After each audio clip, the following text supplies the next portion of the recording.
আসসালামু আলাইকুম বিসমিল্লাহির রহমানির রহিম। প্রিয় দর্শক বন্ধুরা, আজকের আলোচনার বিষয় মহানবী হযরত মুহাম্মদ সাল্লাল্লাহু আলাইহি ওয়াসাল্লাম বলেছেন, মুসলিম সেই যার জিহ্বা ও হাত থেকে অপর মুসলিম নিরাপদ থাকে। সহিহ বুখারী ও মুসলিম শরীফ।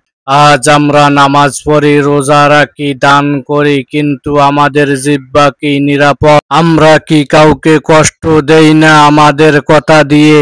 আমরা কি কারো সম্মান নষ্ট করি না সামাজিক মাধ্যমে বা পরনিন্দা করি?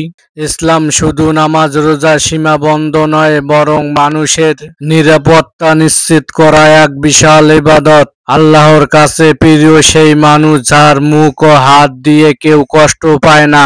তাই আসুন আমরা নিজের জিহ্বা ও আচরণকে নিয়ন্ত্রণ করি, কাউকে কষ্ট না দিয়ে বরং ভালোবাসা ও শান্তির বার্তা ছড়িয়ে দেই। এটা তো প্রকৃত মুসলিমের পরিচয়, যার জিহ্বা ও হাত থেকে সবাই নিরাপদ থাকে।